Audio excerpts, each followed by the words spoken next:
Lidu, she, as a young child, she was already a savant. I remember she was 2 years old. I didn't even know she had autism yet, and I just found her. The first thing I saw was she was typing on my computer one day, and I came in and she was spelling out really big words like outrageous and ostentatious, and they were really big words, and she was spelling them. But telepathy, that was a surprise. And I said, "Is there any other skills that you have that we don't currently have?" And then she says, "Well, I can discern spirits." Lidu's understanding of non-human intelligence. She says they talk to her and to them in a sound frequency telepathically. And so she explained, like, she was always going to this place where she had mentors and her friends, and these mentors helped keep it together for her, or help her keep it together while she was in this body. And she referred to her body as a creature that people didn't understand. It was really hard for her to control. Telepathy is so much more than I ever thought it was. Because it's not like she's just reading words in my head. She is sharing the same mind as I am. She said we created a contract together. She said before we were born, when we were creating this life, she said that I wanted a life with a child that was either disabled or a world teacher. And she said she decided to do both. And then she also said, and I said, "Is there anything else about that?" And she goes, "Yeah." And she said she chose her disability. This was like amazing. To me, it was like I finally get to talk to my daughter. Whew, I always get emotional when I think about it. Okay, I'm sorry. Right now on Higher Journeys with Alexis Brooks. Welcome, everyone, to Higher Journeys. So glad you're back with me. I am Alexis Brooks. For those of you that are new here, listen, guys, this year has been really quite the year. We still have a ways to go. I say it's been quite the year because it's been new guests, new experiences, and today I'm going to talk about the latter when it comes to experiences. We're going to be talking about psi ability. More specifically, we're going to be talking about a phenomenon known as mind sight. Mind sight. Mind sight is essentially, for those of you that don't know, it's been called other things like eyeless sight. And that is the ability to perceive physical objects, could be words, could be color, without the use of our physical eyes. This is a deep conversation. And I can't tell you, the person that I'm having on that you're going to see very shortly is somebody who does this brilliantly. And her story is rich and it's beautiful.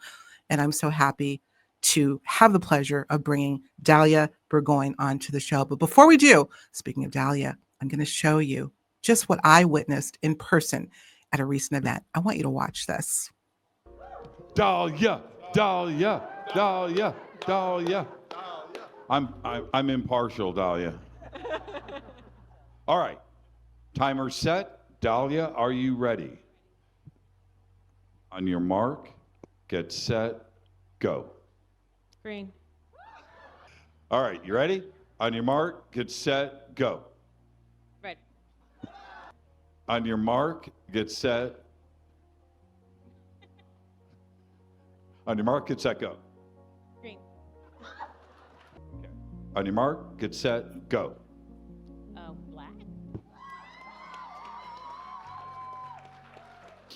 Who said? I want you to hear the fact that I'm crying right now. Yeah, it's incredible. This is more than just, oh, wow, this is paradigm changing. I will do everything in my power to support you getting this word out to the world.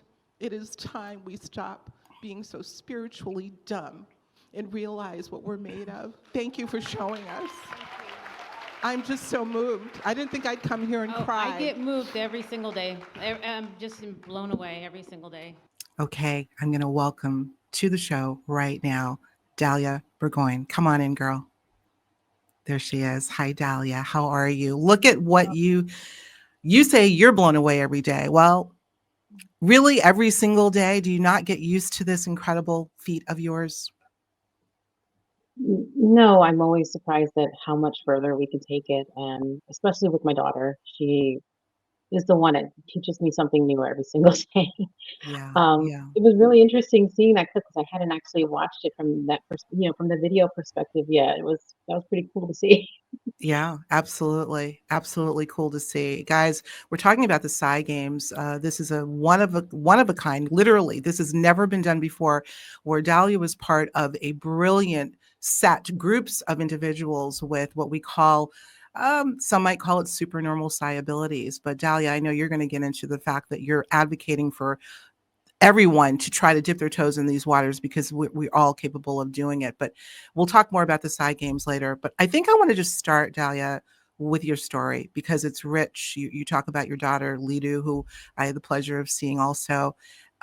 Your association with the telepathy tapes and all that comes with that. You are what the side games refer to as a perceptualist. And a perceptualist is essentially, guys, people that have the ability to discern outside of the five sense or ESP, extrasensory perception. But mindsight is really your bailiwick, right? That is the area that you've really focused on. Can you really kind of break down for the audience what mindsight is and how it is? Yeah, so some people call it extraocular vision or iris sight or um, seeing without eyes. And it is something we're still trying to figure out how it works. But it is the ability to see without our physical eyes. And it is incredible because I have been helping train others to do it, not just the sighted, but the blind. And it's really been phenomenal for me to see. I have no doubt about mindsight, so I know how it works. Or at least I know how to teach it and train it. I don't really know how it works. But I noticed that blind people just don't need their eyes to see, and they can be taught to see very similarly to us, where they can see colors and shapes and they can even read. And I've already trained a few blind people where even on their second day, they're able to finally see letters for the first time and able to read. And so it's just been so incredible for me to witness it and to be a part of this paradigm shift Yeah. and these, yeah, just the people who, whenever I work with someone, they just have so much faith already. They already know that it's possible because I'm teaching them and I've seen it so many times. I haven't had any blind person that hasn't been able to do it. Really? Not one. Wow.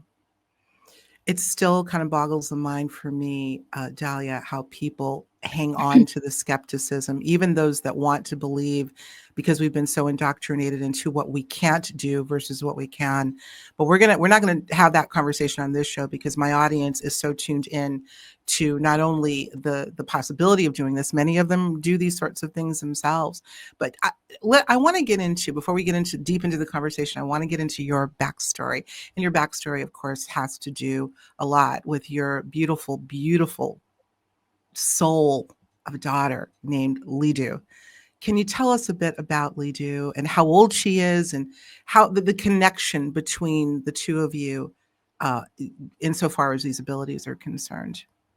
Yeah, so I've always had a background. Well, let me, when I was a child, I actually was telepathic as well, but only until I was in first grade-ish. And it's not that I noticed it turned off. It was more like I just forgot about it because I just stopped using it. But I do remember before I was in first grade thinking, why don't the adults read each other's mind? And I didn't say the words read each other's mind. I used to think, why don't they know what the other person's thinking? And I always thought it was so strange that they didn't know what they were thinking or what they were going to say. And so I came up to the conclusion it must be when you become an adult that happens. But then I remember going to school and seeing that the kids weren't reading each other's minds either. And so I just thought it was so weird. But that just went away gradually without me noticing. And other abilities I had, I did used to hear these entities or spirits or something that used to help me, and I remember thinking they were very good and they used to help me, and that kind of went away too. Those ones that I remember specifically going away because some family members asked me who I was talking to, and I thought they looked at me kind of weird when they asked me, and so I thought, okay, I must be doing something weird. I'm just going to tell them nobody, and so I remember it kind of going away after that, thinking I was doing something weird. But I always had these visions as a kid that I would do some kind of a healing work, like with energy. But I didn't even know what that stuff was as a kid, and I mean a really young kid, like 3 or 4. And I used to always see myself I used to have the visions of myself doing it, laying on of hands and doing energy work. And I was wearing Asian clothes for some reason. So I thought all of it was interesting. I didn't understand what it meant, but I did know I was somehow going to be in the healing field. And I used to be drawn to holy places. And I was 3 or 4 years old going to these holy places by myself and just sitting there and just knowing what came from spirit or God, and what was man-made, but not thinking man-made was bad. It was more like, that's cute that they're trying to translate it in the best way they can, you know? Um, so anyway, fast forward, I'm in my 20s and I find the system, the energy work system I was supposed to do, and I start training daily. And but I never intended on ever going public with it. I was always, any kind of energy healing or work I did was always word of mouth. Never ever thought of myself as someone I would ever want to go in public. We did play with the blindfolds, and I got really good at being able to tell things apart just from all my senses except for visual. And that's only because I never even thought that was a possibility. And so a big part of all of these psi abilities is just knowing it's a possibility and even thinking that you can do it. And so that wasn't even something I even considered because I never thought about it. But so how do I explain Lidu? So before I get into everything else, that's how I was. I was an energy worker, and I was staying home because Lidu has she has severe autism, and so I was staying home. I was doing energy work with my business instead of working. Lidu, she, as a young child, she was already a savant. I remember she was 2 years old. I didn't even know she had autism yet, and I just found her. The first thing I saw was she was typing on my computer one day, and I came in and she was spelling out really big words like outrageous and ostentatious, and they were really big words. And she was spelling them. She was typing them on my computer, and she was 2. And I have a 2-year-old, a 4-year-old, and a 6-year-old now, and Oh, none of them wow. can do it. None of them can do that. And so I remember telling my husband, saying, "Hey, I think we have a genius," and he's like, "I don't know. I think she actually might be delayed." And so, in a way, we were both right. Um, so Lidu, she became an artist. Like, she became a savant artist. That was another thing she had these abilities to do. Was she would take things around the house and she would make it into art, like incredible art. She would take a paper, toilet paper rolls, and she would put water and she would mix all kinds of stuff and then put it on the wall, and I would find a mural. And again, Oh, she's just 2 years old, and and then she's just she's making paper mache and stuff. No one's taught her. She just knows how to take random things and put it together and make paper mache. And so she became this incredible artist. She also had these other things that I just never seen anyone be able to do, where she can write your name or anything you tell her. She just write it on a piece of paper backwards if you asked her to, and then you could oh put my it in the gosh. mirror. And then she started doing artwork that way, where she would just paint on glass and she would paint it backwards, and then pull the glass up, and then it's perfect on the other side, and it's beautiful. And so she ended up winning a lot of awards and everything. So I already knew in a way she was a savant. Yeah. But telepathy, that that was a surprise. And it's so funny because I had this background, a spiritual background, and even I didn't, and I even had telepathy as a kid, and I still, Lidu's telepathy still really blew me away. So Hmm. I started Lidu spelling when she was 11, and she's 14 now. She's almost 15. She's gonna I be was going to 15 ask now. you how old she's. Okay. I knew she was probably a teenager, but wasn't sure how old, how far into the teens. Yeah. So she started when she was 11, and that's a big story of how we got started. But and so she started to communicate with the provider. So there's a provider we go to every 2 weeks, and she helps her to be able to spell. And when I say help her to spell, it's more like she helps her get the motor skills to be able to do it efficiently and on the Hmm. board, and help her progress. And so about 6 months in, Lidu was able to communicate with the provider. So I had to drive over there every time to just have a conversation with Lidu. But this was like amazing. Like, to me, it was like I finally get to talk to my daughter. Whew, I always get emotional when I think about it. Okay, I'm sorry. Okay. Um, Don't apologize, honey. Cry. You saw what I did the other day, right? Hmm. yeah. So yeah. So it took her about 2 years to finally be able to do it with me, to be able to talk with me. And that's when she first felt comfortable enough, and I was ready to hear about the telepathy. And I remember the first thing I asked her, I said, I was just teaching her, teaching, but I was telling her a lesson. This is how we practice her spelling and getting her to progress. And I said, Lidu, everybody has different skills. I said, we all have different things that we're good at. And I said, are there anything, you're so good at so many things, and you're good at art, and you're good at singing, and you're good at singing things backwards, even taking music and doing it backwards. You're just got these incredible skills. And I said, is there any other skills that you have that we don't currently have? And then she says, well, I can discern spirits. And I was like, wait, what? And she's like, oh, I could just tell them all apart, all the different ones. And that was the very first thing she told me about that kind of stuff. And it just went into a rabbit hole from there. Yeah. Um, Yeah. yeah, she told me that her whole life she's had mentors, and she was going to this place. She didn't call it the hill, but she said she would go to this place every day, which I've seen her do. I would see her go there every day. I just didn't understand what she was doing, When you say you Um, saw her go there, how did you see her go there? In your well, mind's eye? well, what she would do, and since she was a kid, when it's starting to get dark and the day is starting to go down and everyone's starting to wind down, you would always find her in a dark place in the house, pacing back and forth. And she's just kind of like just pacing back and forth. And it doesn't matter if we're traveling, it doesn't matter. She always has to find a place to do it. And I always knew she was going somewhere. And so she explained, like, she was always going to this place where she had mentors and her friends, and these mentors helped keep it together for her, or help her keep it together while she was in this body. And she referred to her body as a creature that people didn't understand. It was really hard for her to control.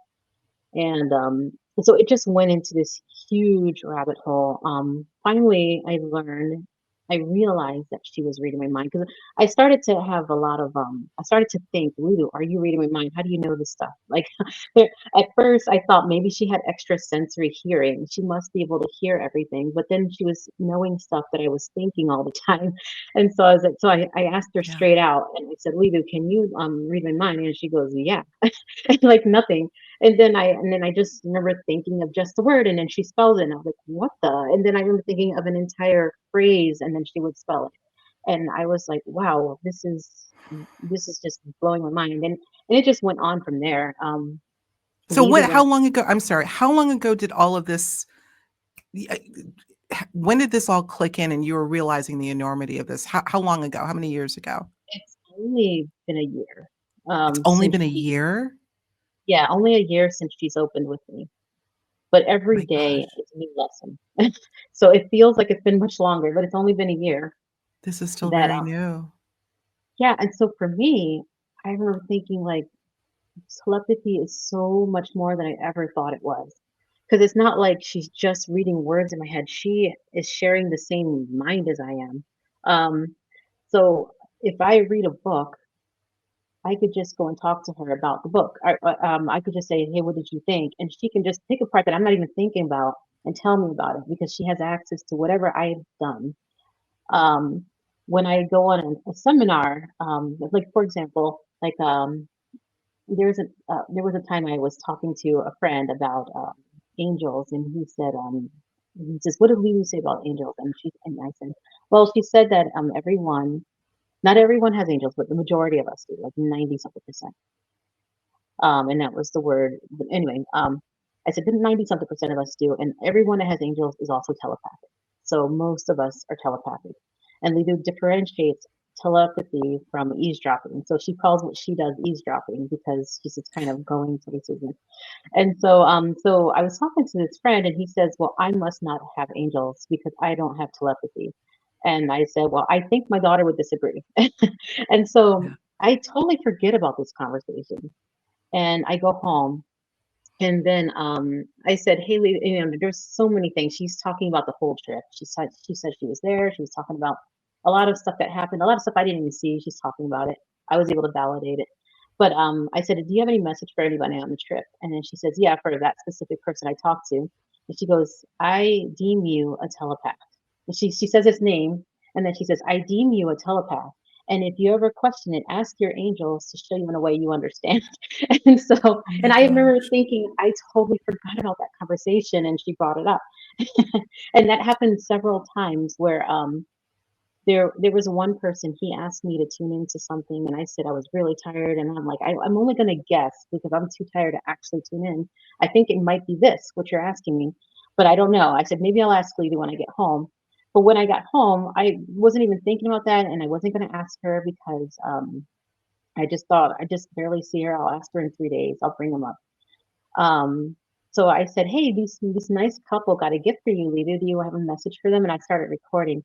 And she spells out, you did a good job telling this person the right information. So she says his name and everything. I wasn't even thinking about him. And then she said, and I said, wait a minute. So I stopped the recording. And then I said, wait a minute, what do you mean? And then she says, and then she specifically says what I told him and how it was correct and why it was correct. Oh my And gosh.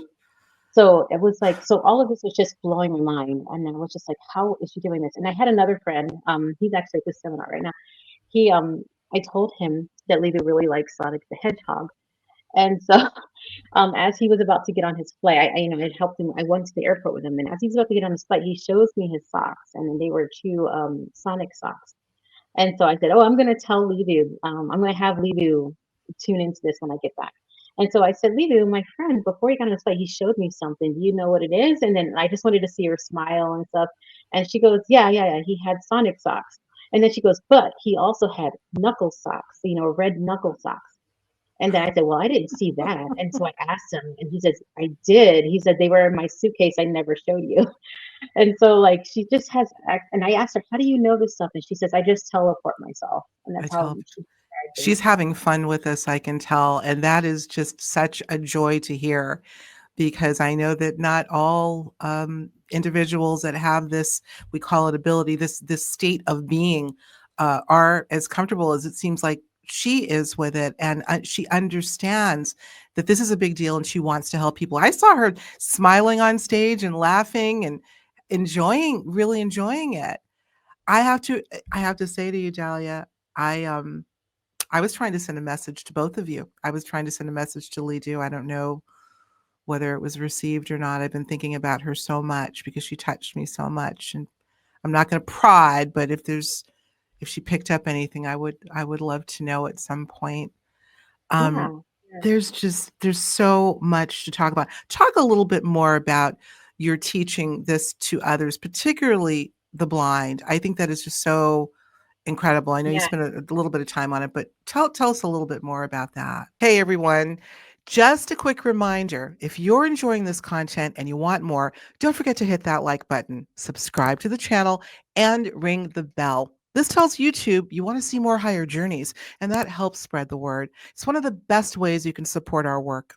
Thanks so much. Now, let's get back to the show. Yeah, well, like, well, it's funny with my daughter coming out and everything, and she was the one that told me basically that we're supposed to do this kind of stuff. And once she said that, I thought, okay, so this is the time to actually start showing it publicly and being okay with it. Because before I'm like, oh, you don't go in public with stuff like this. But but once she said we were supposed to do this, so she told me it was part of our soul contract, or she didn't say that word, that's my word, but she said we created a contract together.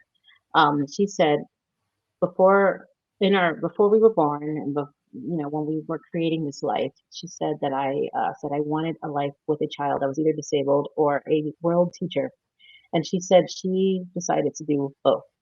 And then she also said, and I said, is there anything else about that? And she goes, yeah. And she said she chose her disability, which was a big deal for me because I somehow thought it was my fault she was born with autism. Like I thought maybe I was too intense during the pregnancy or something. But she said it was this is our life calling. So this is a really big deal for Lidu that telepathy gets out there, and the blindfold vision. I'm so surprised that mindsight is my thing because I remember oh, I just remember waking up one day. There's just so much backstory to this. But I just remember waking up one day and I was in a timeline or the future. I don't know what to call it, but this happens to me every once in a while. And I remember I had a blindfold on, but I didn't when I laid down, so I knew I wasn't in the same place as before. And I looked around and I could see through the blindfold. And I remember my 4-year-old was in bed next to me, and I remember thinking, well, this must have not have happened yet because my 4-year-old wasn't in bed with me when I laid down. And so, and then like a little later, I actually sat up and I was back in my regular time. And then later that day, it actually happened. I went to meditate with the blindfold, and the vision or whatever that was, it actually made me want to put the blindfold on when I lay down. And then my daughter was there, and then after I sat up after the meditation, it actually happened. But it was only that one day, and I remember thinking, okay, I need to figure out how to do this. And Mm. so, because it was only that one time. And so I remember walking around for 6 months, and it was just a pitch black mask. But I noticed I started seeing outlines, and it was really cool. It was really fun. But I call it my dark practice, my dark walking. And so I would just walk around and see outlines. I was able to get around everywhere, but I could not figure out the light part. And I was like, why Mhm. is the kids in Indonesia? How come they can read and stuff? And I couldn't figure it out. And then I remember going to the seminar that I went to, and and I opened the second day, and I figured it out. I was like, I figured out. We sat in the sun, and the sun activated. And that's what I wasn't doing before. That's the only thing that made it different. Was before I was always in the dark, and this time I was in the sun, and the sun activated it. But you And still couldn't see the sun through the blindfold. You were blindfolded in the presence of the sun? yes, so it's like the light of the sun made it so that I started to see, but it wasn't my eyes that was seeing. Right. And so once I figured it out, I got really good at opening it up. My very first time seeing, I had colored paper in front of me, but I kept seeing the colors behind me, and I was very confused at first at how that was happening. But I remember Mm. thinking the way it opened, it was perfect for me because it was impossible for it to be the way I saw it. So anyway, moving past that, so the people at the seminar, Rob and Wendy, they were just so impressed with how fast I opened and everything. And then Rob asked me, "Hey, can you start helping to demonstrate at my next ones?" And I went to the next one, and I ended up just teaching because I noticed, and we noticed that everyone I worked with, they opened too. Some of them ended up like closing after they left, but some of them kept it open. Mhm. And so I realized I started to learn with each person. I'm like, okay, I'm starting to understand how mindset works a little bit more and more. And so once I understood it, I knew there was no doubt in my mind that it would work with a blind person. And I had such a background in training the other how to tell the world apart with the other senses that I started that with the blind people. Um, and so I'll give an example with this one woman who's blind with no eyes, and she's never seen light before in her life. And so we're helping with all our other senses, and I'm like kind of showing her how the process works, and she's loving every minute of it, and she's able to tell things apart, but it's from all the other senses. And then by the third day, she had so much confidence in the whole process that by the third day, I said, "Okay, now we're going to do your light sense." Again, she's never seen light in her life, and she has no eyes. And so I take her into a dark room, and all I'm doing is getting her used to the difference between darkness and light, white light. And it just takes her about 5 minutes, and she realizes she can do it.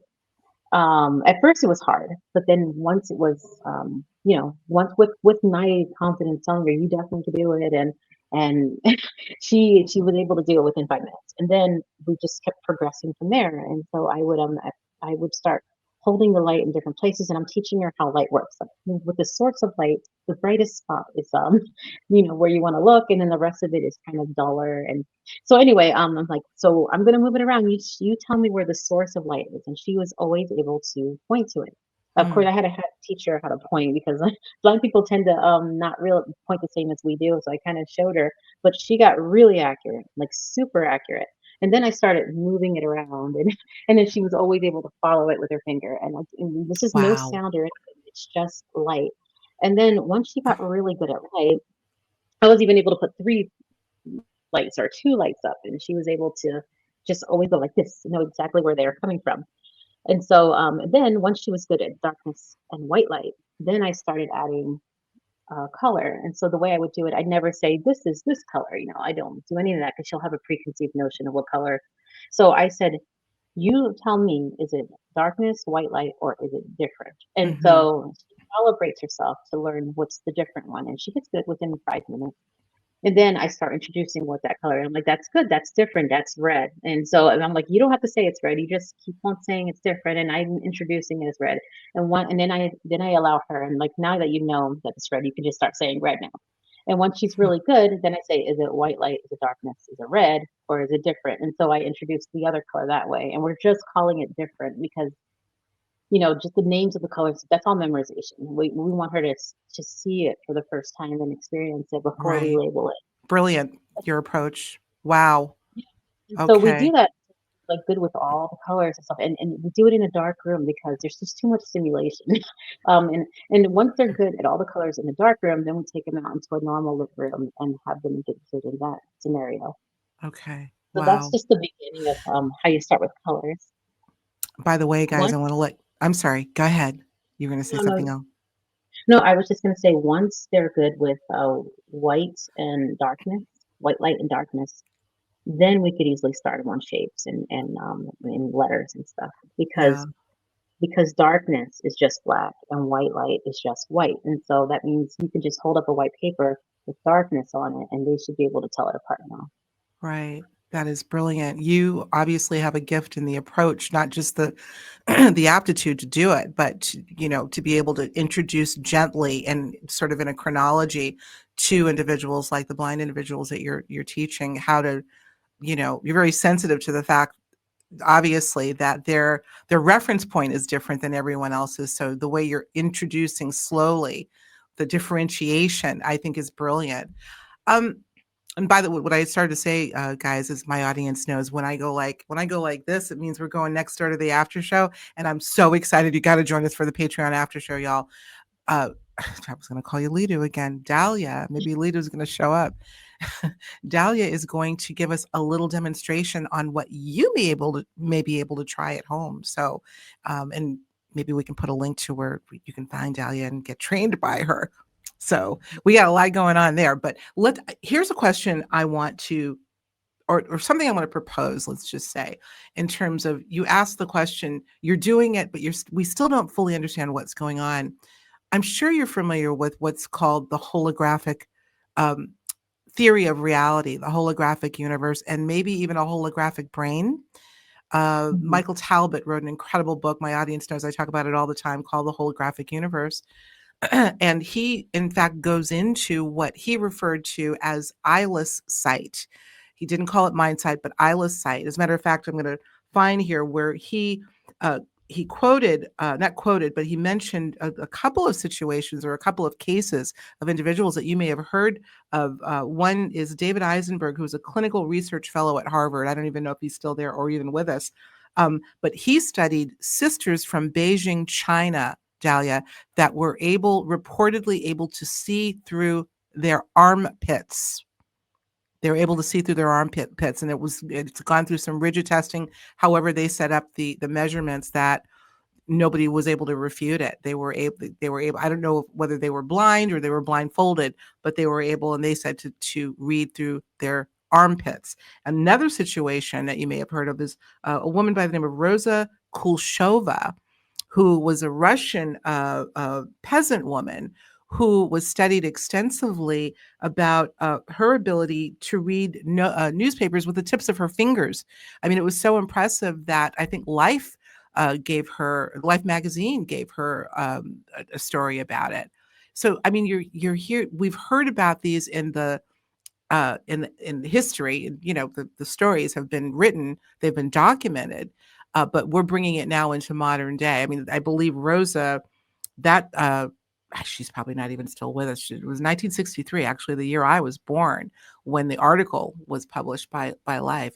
But these are the types of things that have been recorded, in terms of this phenomenon. But I love the fact that you, Dalia, are so adamant about the fact that, and I think I can quote you here, where you say, "I'm not here to impress. I'm here to inspire." That's a direct quote from you. So you feel, I'm not even going to say believe, you feel strongly that we all can do this. Yes? Most definitely. And it's interesting what you were saying about the person seeing the armpits and the fingers. there is a theory out there that we are using our skin to see. I mean, that's just a theory. I do know our skin has a lot of sensors, and I believe this is a sensory experience that we're having. I also believe that we can do it without our skin and go out, but the reason why I think it might have a lot to do with skin is because the blind people, um, yeah, they just are seeing in these places, and so a lot of them want to see around here, and so a lot of them are seeing around here, and so whenever I'm moving things, they're tracking it as if they have vision. So with mindsight, because it might be in the skin, I'm not sure, but and that's why we're doing a lot of scientific testing to figure out what's going on. But with mindsight, it seems to be we have windows, and they seem to be in certain places, and so with the woman with no eyes, her window was right here, and her because she very much believed in the third eye being her window, and she actually did have it there. And so every time I would move an object, she could always track it by moving her head. And but blind people, they tend to have a really good window here in the back of their head. I could easily teach them to read behind them. Um, and but yeah, It's most amazing. people, they tend to open, or most of their windows are right here, but you can have them in your hands and in. I've heard of it. I've seen someone with it in their foot, In their and feet. so Yeah, yeah. it's not as practical. So those ones usually go away after a while. But Right, it's right. Well, definitely yeah, I was just going to say, sorry, I thought I cut off oh, there. no, that's okay. We've got guys, we've got a little bit of a cross line. I know that Dalia is remote right now, so her connection isn't the best if she's freezing a little bit. Anyway, I wanted to just quickly say, staying on this idea of the holographic model as to providing perhaps a bit of an explanation as to how this is done. I mean, the holographic model, part of that says that the whole is contained in the part. So it could be that it's a global phenomenon, not just focused on the optical senses, but that the ability to perceive is globally within the brain. It's kind of hard to explain, but it's that might explain why, because all of our appendages are connected to the brain, from hands to feet to in our armpits, all of it. But again, the skin could be the conduit, I'm thinking, for the translation through the brain or from the brain. But there is Oh, something kind of holographic about it, don't you think? oh, the brain is definitely a huge part of it. It's all of it. And I'm constantly bringing up how whatever the way they think is how they're going to be able to see. And so I always have to start like with a child. They can usually see instantly because they just trust me as an authority figure. I'm an adult, and if I tell them something, they just accept it as reality, Mm, and it's done. With an adult, I'm constantly having to work with what they're currently capable of believing, and I mm, work with it. So they have to have some kind of rational explanation, but it's always mindset. Um, yeah, and so yeah, the brain is it's a big part of it. So I think absolutely. And yet and there's it's so funny. more. There was a blind man I worked with, and it's amazing, and he was seeing really well, and he was able to read for the first time, and he had never seen since birth, and a part of them still believes that he was using his eyes, that somehow maybe because I have an energy healing background, maybe I healed his eyes, maybe for some reason he's starting to get light perception in his eyes. And so I said, just for fun, now that you're kind of seeing, let's actually put a blindfold on you because I just want to see what happens. And we put on the blindfold, and he's seeing so much even better. And he was reading so much faster. And he said the blindfold, and he was just shocked himself. And he said the blindfold adds a lot of contrast, and you're not getting as much stimulation, so it was just easier. But it was just so amazing. I just thought it was so.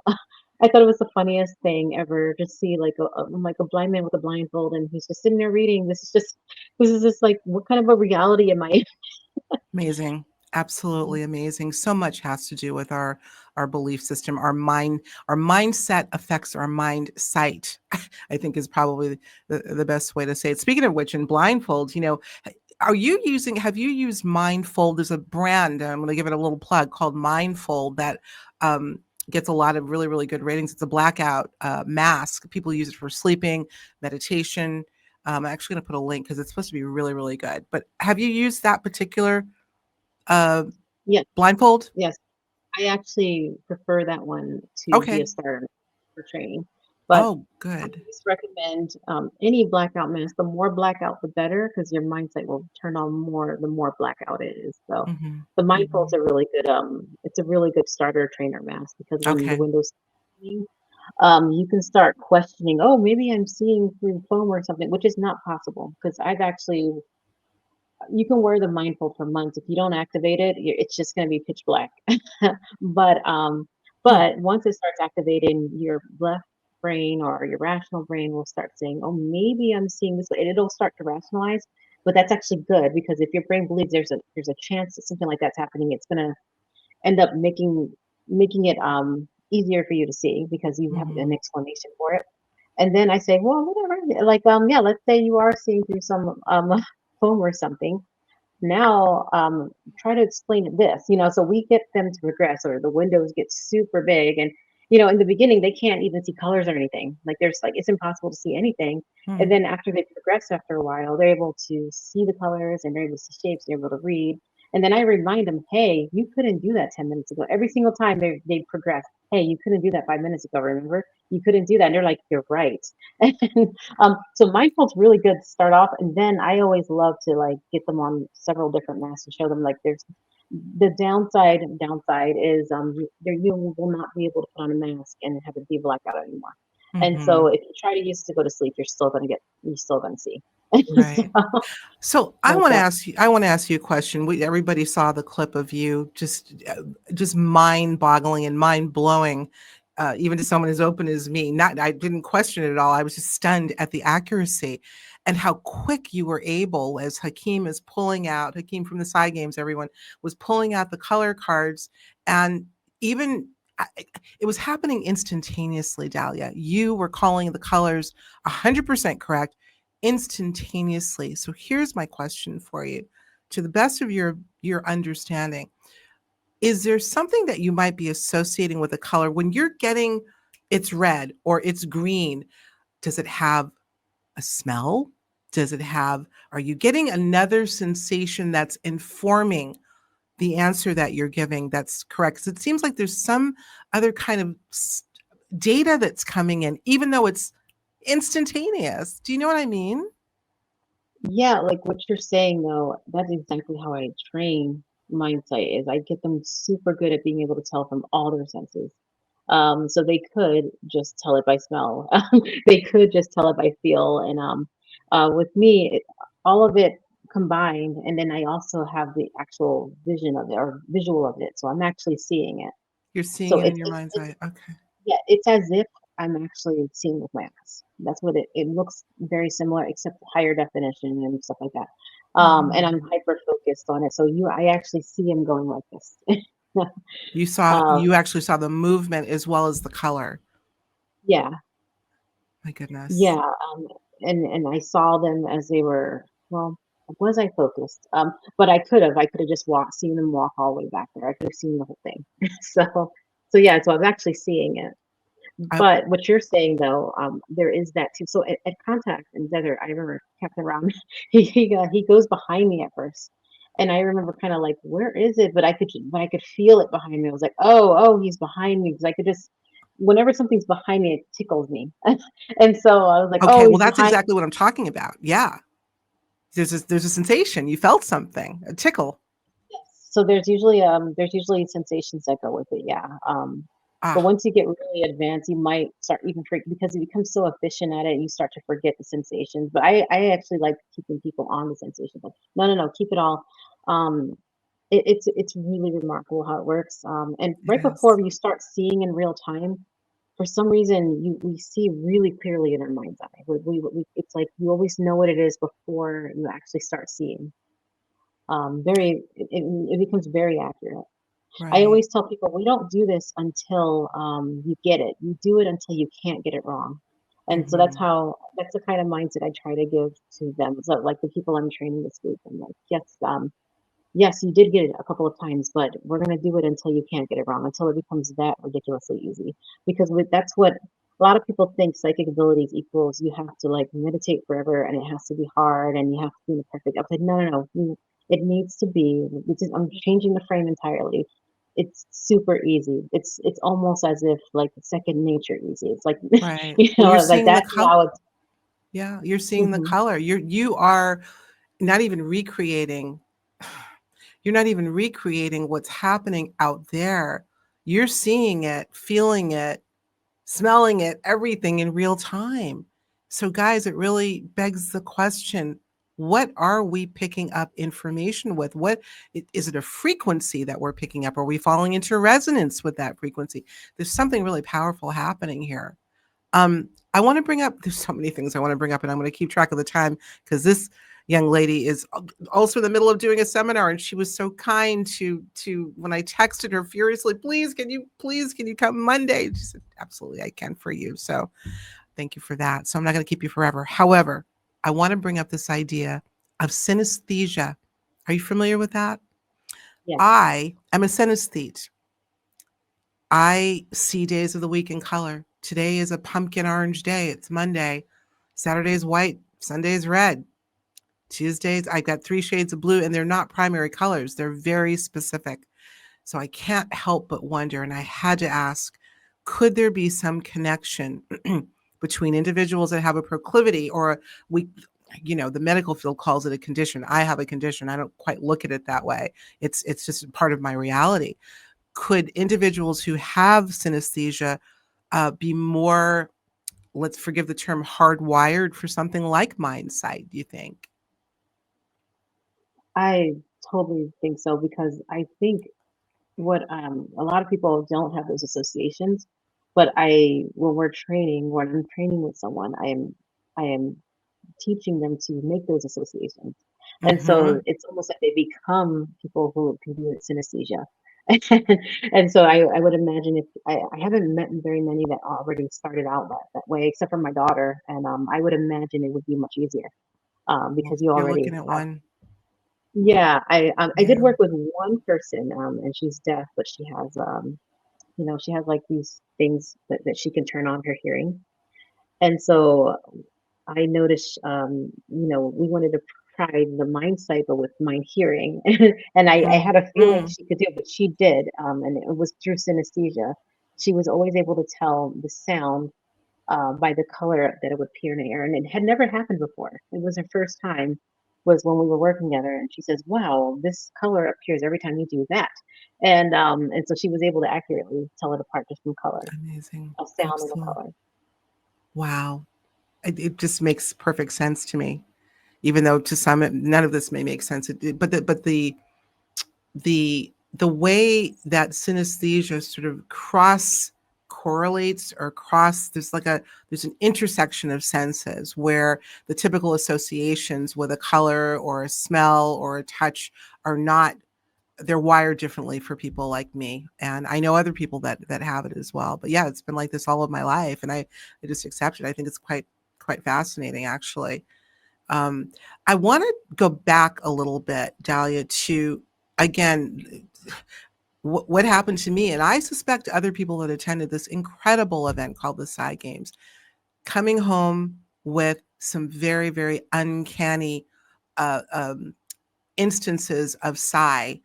This happened to me. As a matter of fact, guys, I got to let you know, a little plug for higherjourneys.com. I was so inspired by what had happened that I've got a series, Dahlia, called Psychic Insights, where I'm really just diving deep into people that are interested in developing their own psychic abilities. And having come back from the side games, I was so inspired. I wanted to fold that scenario into this article. I'll put a link so you guys can check it out.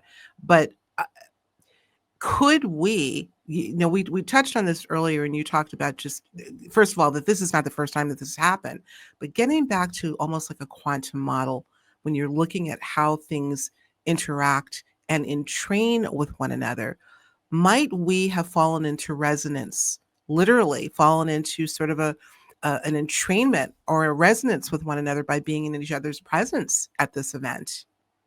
I think so, because I've noticed, when the energy back, we call it an energy transfer, and Mm, I noticed when I was on stage afterwards, a lot of people came up to me, and I was surprised by it. Maybe a dozen people came up and said the same thing.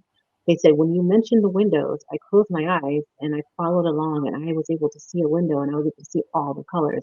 And they would say, I never, and they all said the same words. They said, I never was able to do that before. And, um, and it seemed like a lot of people developed the ability at the same time I was doing it. And like part of it, I believe, is the resonance and the information transfer. Part of it could be the 4 Minute Mile thing, where you see someone doing it, like, okay, well, then if they say that's how you do it, let me try and do it. And so, but yeah, a lot of people did say that, and I've also had people tell me, like, when they would just see what my daughter does or just meet her, then they have telepathic experiences afterwards.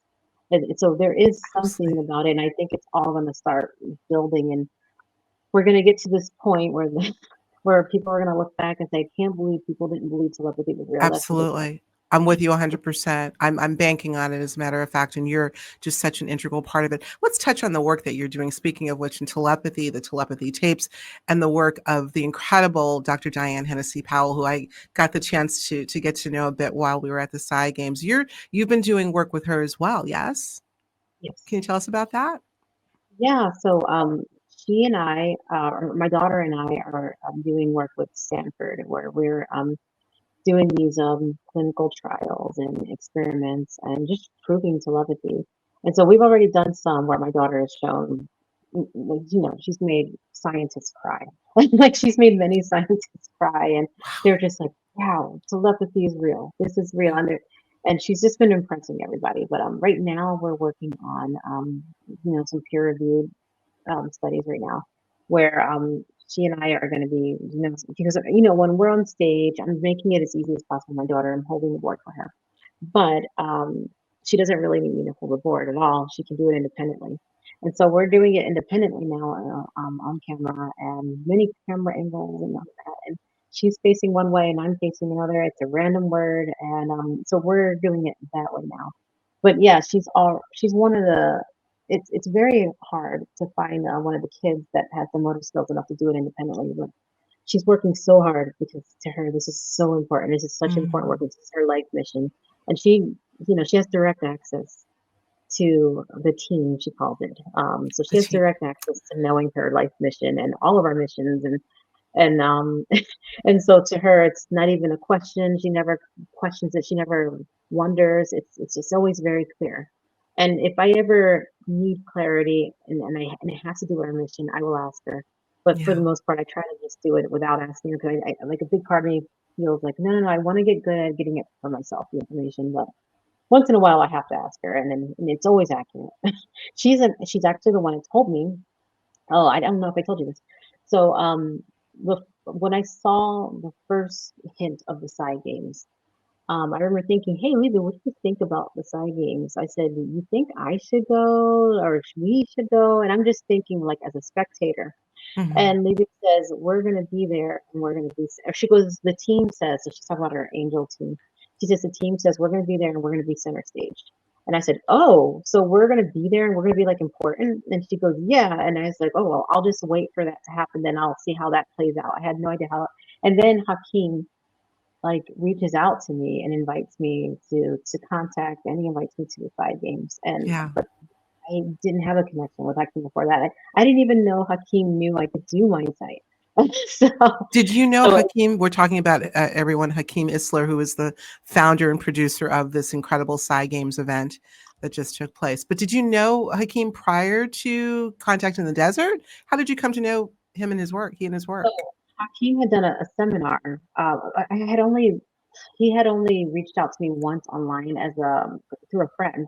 Like, a friend told him about me and that I was pretty good at knowing stuff blindfolded, but I hadn't opened yet when my friend told him that. It's the weirdest thing. And so Hakeem, I guess he heard about me from Rob Freeman. I guess he heard about me and then he reached out. But Hakeem seemed to not understand the amount of ability I had when I went to contact, when he invited me. Because when I showed him, he seemed very surprised. So I said, wow, what did he think I could do then when he invited me? But oh my gosh. But yeah, so the whole invitation, though, Lidu already knew about all of it before it even, like a month before it happened. And So there's a lot more stuff like that she's told me. So yeah.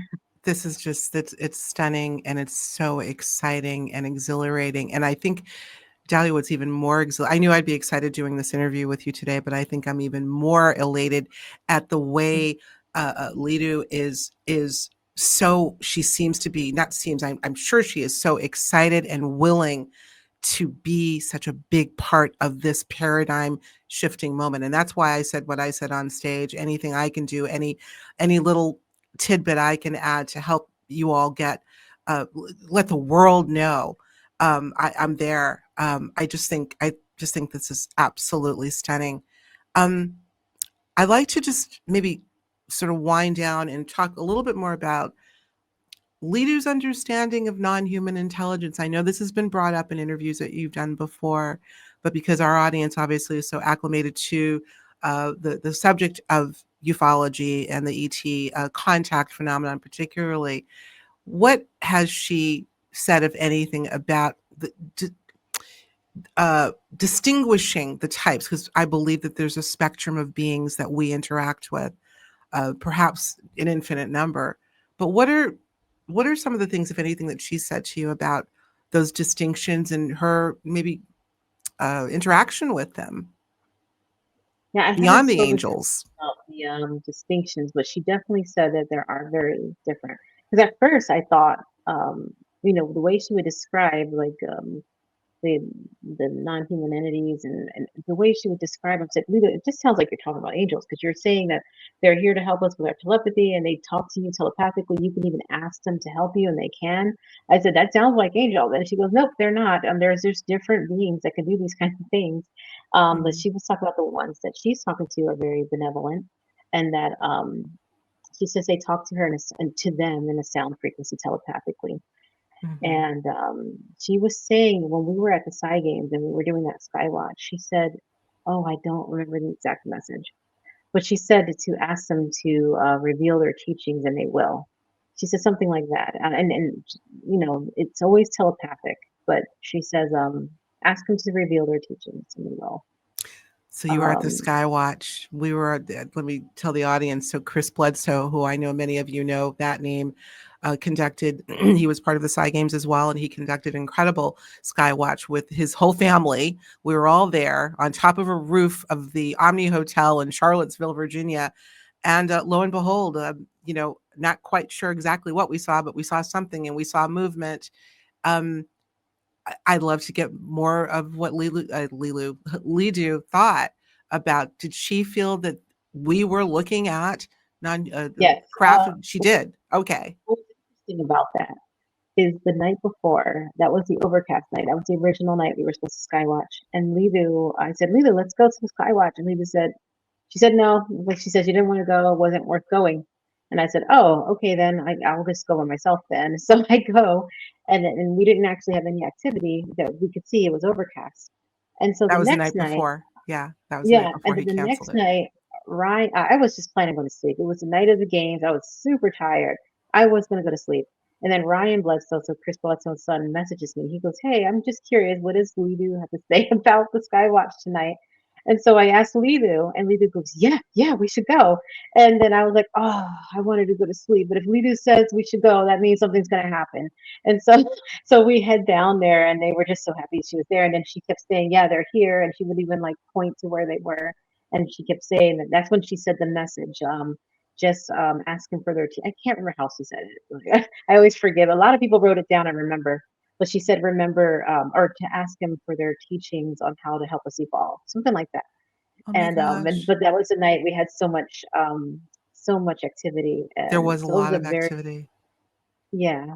Yeah, incredible. Ryan Bledsoe and Chris Bledsoe Jr. and Emily, right? Emily Bledsoe, right? Incredible family, and they're so committed to adding to the tapestry of helping us understand how diverse our interaction with these non-human entities are. So this is great. Listen, I'm going to let you go. We're going to go next door. We are going to go next door. She's going to give us she's going to show us a little something, y'all. So we're going to go next door. So I hope you'll come on over to Patreon. But before we close here, You know the closing question. Where on earth can people find you, girl? Are you teaching, or are you opening yourself up to teach individuals mind sight? Are you taking on new clients? Where can they find you? I am taking on new clients. I don't have a website yet. So, Well, we're gonna fix as of that right soon. yes. But you're on Um, Instagram. You are on Instagram because I know I we're am connected. I'm on Facebook, as of right now, and, I'm even on yeah, those are the 2 main places right now, and I am still taking on, I'm still talking to people directly on there, and I will have a site, maybe pretty soon. I had a website and everything when I was doing my business, and it was very I used to feel overwhelmed by the amount of people that would come for healings and stuff, and so I took it down. I said, "You know what? This time I'm gonna do it without any kind of word of mouth," but I didn't realize how much we were gonna get in the public. So I'm like, "Okay, now we actually do need, like, all of that stuff," so I will be We'll setting that talk up about pretty that soon. But yeah, offline. Maybe I can help you with that a yeah, little bit. Yeah, let's talk about that offline. She will have a website. Trust us, because you're not going to be able to live without it. Well, these days they're just doing, you know, link in bio, and you have a link tree and everything's there. So but you yeah. still need a website. People want to learn as much as they can about you, Dalia. Listen, this has just been beyond extraordinary to me. And before I before I entered the studio, I always say a prayer of thanks, and I thanked God, Source, for you and your beautiful daughter. And the most important work I think we could see before us right now is exactly what you're teaching and advocating for. So we thank you. I honor you deeply for all that you're doing. Thank you so much for having me. Well, listen, everyone, unless there's anything else Dalia has to say, we're going to sign off. We're going to go next door. Oh, and did I not plug the side games enough? It's happening, right? It's going to be, I think I can announce this because I think the tickets are going to be on sale soon if they're not already. Sci Games 2026 in Charlotte, North Carolina, right in my backyard practically. So there's a link that I will put in the description where you can learn more about what happened, not only what's happening next year, but I think they're doing replays. They're selling replays that you can watch. You can watch Dalia in action, everyone. So do yourself a favor and not only learn about Sci Games, share it with people, let people know gently and yet firmly, this is who you are. This is what it's all about. And with that, I'm going to say thank you so much. Dalia, thanks again, my dear. That's for you. Thank you so much for having me. God bless you. And God bless you, everyone. We'll talk to you real soon. Thank you. Take care.